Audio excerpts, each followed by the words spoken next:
कहानी की शुरुआत होती है लॉस एंजल्स से। साल 2030 में एक बंदा पागलों की तरह भाग रहा था। वो बहुत डरा हुआ था। पूरा शहर उसको मारने के लिए उसके पीछे पड़ा था। यहाँ तक कि प्राइवेट कार्स के ड्राइवर्स भी सिर्फ उसी को मारने के लिए उतर आए थे। बड़ी मुश्किल से वो एक गरीब औरत के घर पहुंचता है। औरत कहती है, तुम यहाँ क्या कर रहे हो? वो आदमी चाकू निकालता है और कहता है, अगर एक लफ्ज भी मुंह से निकाला तो तेरी आंखें निकाल के उसे गोटियां खेलूंगा, बस चुप रहना। थोड़ी देर बाद जैसे ही औरत को मौका मिलता है, वो एक नेल गन निकाल के उसे मार देती है और 2 आराम से लात भी मारती है, ये चेक करने के लिए कि सच में मर गया है या नहीं। तभी अचानक कुछ लोग वेपन्स लेकर अंदर आते हैं। जब वे आदमी को मरा हुआ देखते हैं तो उन्हें दुख होता है कि औरत ने उसे पहले ही मार डाला। फिर औरत मरे हुए आदमी का एक कार्ड उठाती है और अपने बेटे से कहती है, आखिरकार हम अमीर बनने वाले हैं। वो कार्ड तोड़ती है और कुछ ही मिनटों में पुलिस अंदर घुस आती है। साथ में एक रियलिटी शो की टीम होती है और अनाउंस होता है कि वो औरत $22 मिलियन जीत गई है। फिर पता चलता है कि ये एक गेम है जिसमें लाखों लोग हिस्सा लेते हैं। हर दिन एक रैंडम आदमी चुना जाता है पैसा जीतने के लिए। अगर सूरज डूबने से पहले कोई उस आदमी को मार दे तो इनाम मारने वाले को मिलेगा, और अगर कोई नहीं मार सका तो इनाम उसी आदमी का रहेगा। लेकिन शर्त ये है कि कोई आग वाली हथियार जैसे पिस्टल या राइफल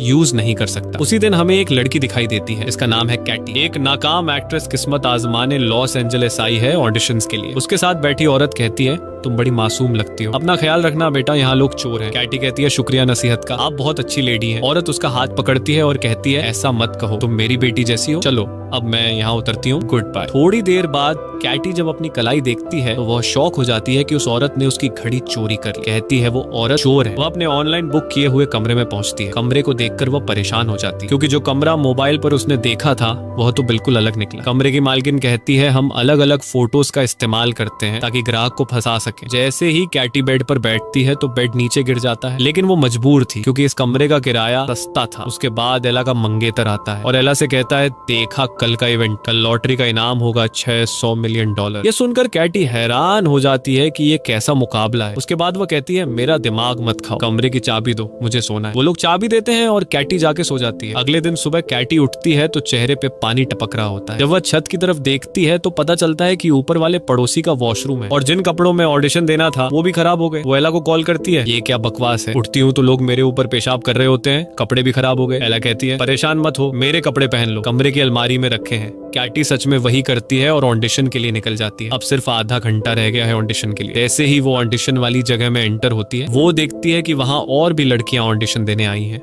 वो अंदर चली जाती है और सीन परफॉर्म करती है। डायरेक्टर उसे देख के कहता है, जबरदस्त, मगर दोबारा तेरा मुंह यहाँ ना देखो। उसी वक्त अचानक कैटी का कार्ड एक्टिवेट हो जाता है। वो कार्ड निकालती है और अनजाने में गेम में रजिस्टर हो जाती है। उसे बिल्कुल भी नहीं पता ये कार्ड किस चीज का है या इसने उसका चेहरा क्यों स्कैन किया। बाद में वो गुस्से में बाहर निकलती है क्योंकि वो ऑडिशन में फेल हो चुकी होती है। जब वो जा रही होती है तो पास में बैठी लड़कियों को पता चल जाता है कि वही टारगेट है, और बस फिर क्या, पहली लड़की कुर्सी उठाती है और सीधी अपनी दोस्त के सिर पर मारती है। दूसरी लड़की को एक जूता नजर आता है, वो फौरन उसे उठाती है और झपट कर मार देती है। कैटी चीख मार के भाग जाती है, लेकिन असली समस्या तो तब होती है जब वो एक कराटे ट्रेनिंग हॉल में छुपने के लिए घुस जाती है। अब जाहिर है सारे कराटेबाज लड़के उस पर टूट पड़ते हैं और वो बेचारी अकेली सबके बीच में पिट रही होती है। कप्तान कहता है, उसे सिर्फ मैं मारूंगा। फिर वो उसे उठाता है, घुमाता है और दीवार में दे मारता है, जिससे वो लड़कियों के जिम में गिर जाती है। जैसे ही सबको पता चलता है कि वही विनर है, सब उस पर चढ़ दौड़ते हैं। वो कराटे वाले भी पहुंच जाते हैं और सब लड़ रहे होते हैं कि उसे कौन मारेगा। आखिर में कोच उसे गर्दन से पकड़ता है और कहता है, उसे सिर्फ मैं मारूंगा। और जैसे ही वो मारने लगता है तो अचानक नोएल वहां आ जाता है और कोच के कंधे पे घूंसा मार के उसे दीवार में दे मारता है। फिर वो लड़की से कहता है, डरने की जरूरत नहीं, मैं बॉडीगार्ड हूँ और अगर तुम मुझे 10% इनाम में से दोगी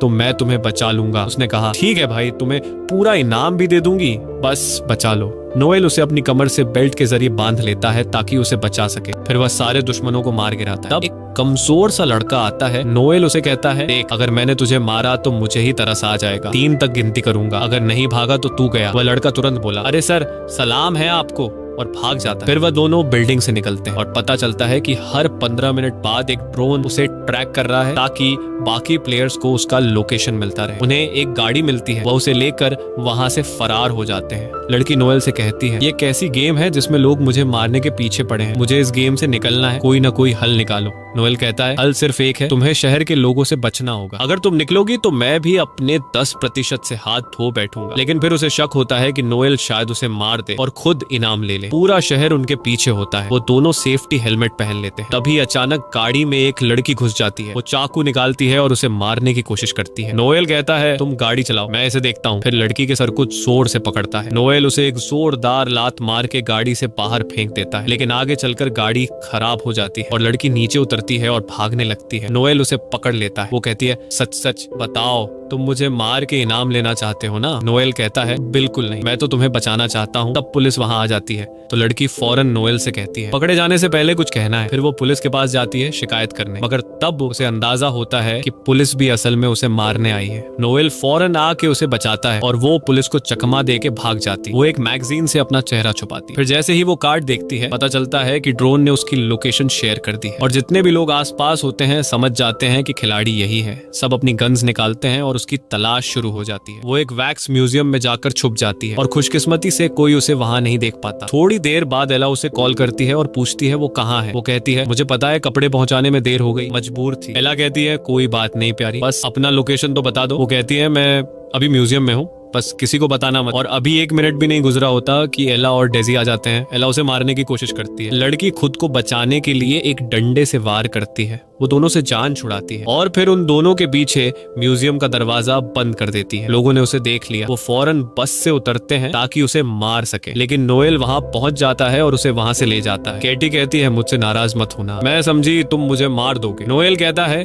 अब ये नाराजगी का वक्त नहीं, 3 मिनट बाद ड्रोन फिर से लोकेशन देगा, सब नीचे आ जाएंगे। कैटी कहती है कि हमें कोई बम प्रूफ पनाहगाह चाहिए जहां हम छुप सकेंगे। नोएल कहता है मिल गई। वो लोग एक बंदे जैक के पास जाते हैं जिसके पास अपने घर में एक सीक्रेट शेल्टर होता है, लेकिन जैक समझता है कि ये लोग चोर हैं और घर लूटने आए हैं। नोएल उसे समझाता है भाई चोर दरवाजे से आते हैं क्या? इतने में पीछे से एक बस आ जाती है जो लोगों से भरी होती है। टाइम कम होता है तो वो लोग जैक को धमकी देकर अंदर घुस जाते हैं, उसे शेल्टर का पासवर्ड मांगते हैं और जैसे ही वो अंदर जाते हैं लोग घर पर हमला कर देते हैं। तो कैटी जैक को तीर मार देती है ताकि वो बेहोश हो जाए और किसी को पासवर्ड न बता सके। और अब नोएल और कैटी आपस में बात करने लगते हैं। कैटी अपनी नाकाम एक्टिंग की कहानी सुनाती है और कहती है कि अब मेरा कोई भविष्य नहीं। फिर वो नोएल से पूछती है कि तुम हमारी मदद क्यों कर रहे हो? नोएल कहता है कि मेरे लिए सबसे अहम है लोगों की जान बचाना, पैसे मेरे लिए कुछ मायने नहीं रखते। इतने में एला और डीजी भी वहां पहुंच चुके होते हैं। एला जैक को उठाती है और मारने लगती है ताकि वो होश में आए। फिर उसे उठाकर स्विमिंग पूल में फेंक देती है। वो होश में आ जाता है और एला उससे पासवर्ड ले लेती है। नोएल और कैटी अंदर बहुत डर जाते हैं। नोएल एक दोस्त को कॉल करता है और कहता है कि इन सब लोगों के मोबाइल हैक करके उड़ा दो। दोस्त वाकई फोन्स को हैक करता है और ब्लास्ट कर देता है। सब जख्मी हो जाते हैं। ये मौका देखकर नोएल और कैटी वहां से निकल जाते हैं, लेकिन नोएल देखता है कि एक आदमी जल रहा है। वो पानी डालता है और अपने पैर से आग बुझाने की कोशिश करता है। वो आदमी कहता है कि भाई आराम से,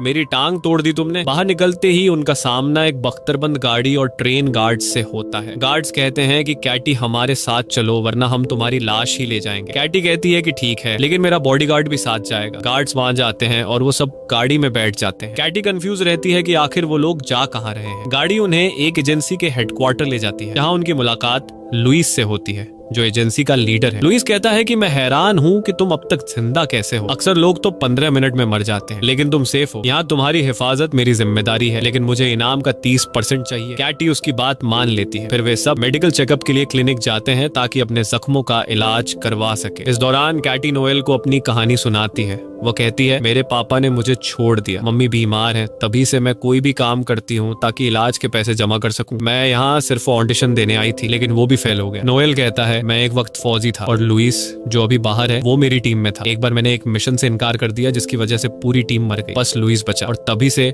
वो मुझसे नफरत करता है। तभी एक लड़की आती है और कैटी से कहती है लुइस तुम्हें सूरज डूबने तक एक सुरक्षित जगह पर ले जाएगा ताकि तुम जीत सको, बस अपना चेहरा इस डिवाइस पर रख दो। ये डिवाइस इसलिए था ताकि एक खास मास्क बनाया जा सके जिससे कोई भी उसे पहचान न सके। और वाकई में मास्क बन गया, एक बूढ़े आदमी का मास्क। लेकिन नोएल को कुछ अजीब सा महसूस हो रहा था। उसने कहा मुझे लग रहा है लुइस तुम्हें अकेले में मारने का प्लान बना रहा है ताकि वो अकेला इनाम ले सके। लेकिन कैटी को उसकी बात पर यकीन नहीं आया। उसी वक्त लुइस अंदर आता है और दोनों को गैराज में ले जाता है। वहाँ लुइस कहता है कि कैटी एक गाड़ी में बैठे और नोएल दूसरी में। यही कैटी समझ जाती है कि लुइस उसे धोखा देगा। वो उसे नीचे किक मारती है। अचानक लोग अंदर घुस आते हैं ताकि उसे मार दे, लेकिन खुशकिस्मती से कोई उसे पहचान नहीं पाता। तो केटी लुइस की एक गाड़ी लेती है और निकल जाती है, मगर लुइस नोएल को पकड़ लेता है और उसे इतना मारता है कि उसकी हड्डी तोड़ देता है। जब केटी भाग जाती है, लुइस उसे कॉल करता है और ब्लैकमेल करता है कि वो नोएल को मार देगा। केटी कहती है अब तुम क्या चाहते हो? वो कहता है फौरन आ जाओ शहर के बीच वाले थिएटर में। और उस वक्त सूरज डूबने में सिर्फ 16 मिनट बाकी थे, लेकिन केटी ने फैसला किया कि वो नोएल को बचाएगी क्योंकि वो कई बार उसे बचा चुका था। उसने अपने साथ पिस्तौल भी ली। वहां पहुंचती है तो देखती है कि नोएल जंजीरों में बंधा हुआ है। केटी कहती है अगर तुमने उसे न छोड़ा तो मैं खुद को मार लूंगी और तुम इनाम से हाथ धो बैठोगे। वह कहता है आसान है, मैं तुम्हारी अंगुलियों के निशान मिटा दूंगा और अपने लगा दूंगा। केटी कहती है जबरदस्त आइडिया, मगर मैं लाइव हूँ और सारी दुनिया देख रही है। वह कहता है अच्छा ठीक है, रिलैक्स हो जाओ और पिस्टल दो। केटी कहती है ठीक है, मगर पहले नोएल को छोड़ो और जाने दो। और जैसे ही वो खुद को मारने लगी, वह कहता है रुक जाओ, मैं उसे छोड़ रहा हूँ, ये लो चाबी। और फिर कहता है अब आराम से मुझे पिस्टल दो। केटी कहती है मुझे यकीन था कि तुम्हारे दिल में रहम है, ये लो पिस्टल। मगर अचानक उसे एक और तार किक मार देती है। लेकिन लोग अंदर घुस आते हैं और नोएल को बचाने से पहले कीटी को घेर लेते हैं। नोएल खुद को आजाद कर लेता है और लोइस से लड़ने लगता है ताकि वह कीटी को मार न सके। अब सूरज डूबने में सिर्फ 4 मिनट बाकी रह गए थे। इसी वक्त एक और ग्रुप अंदर आ जाता है और कीटी खुद को बड़ी मुश्किल में पाती है। वह थिएटर से भागती है ताकि कहीं सुरक्षित हो सके, लेकिन लोग पीछे पड़ जाते हैं। नोएल लोइस को जोरदार मुक्का मारता है। फिर वह थिएटर का सेट तोड़ता है ताकि कोई कीटी के पीछे ना आ सके, मगर लोइस के आदमी मानव सीढ़ी बनाकर उसके पीछे आ जाते हैं। लोइस इस तक पहुंच जाता है और उसका गला दबा लेता है। कहता है तुम्हारी मौत मेरे हाथों होगी। मगर कीटी फिसल जाती है और एक लोहे की रॉड से लटक जाती है और कीटी ने लोइस की जेब में मौजूद ग्रेनेड की पिन अपनी चाबी से निकाल ली। वह नीचे गिरती है और ग्रेनेड फट जाता है। लोइस मर जाता है और मुकाबले का समय खत्म हो जाता है। जब वह हवा में लटकी होती है, लोग उसे बचा लेते हैं क्योंकि वह इनाम जीत चुकी होती है। इसके बाद जोनी आता है और उसे इनाम देता है। खुश नसीब लड़की ने इतिहास की सबसे बड़ी रकम जीत ली, $3,600,000,000। दिन गुजरते हैं और वह बड़ी बड़ी कंपनियां खोलती है, बच्चों के लिए पनाहगाहें बनाती है, गरीबों की मदद करती है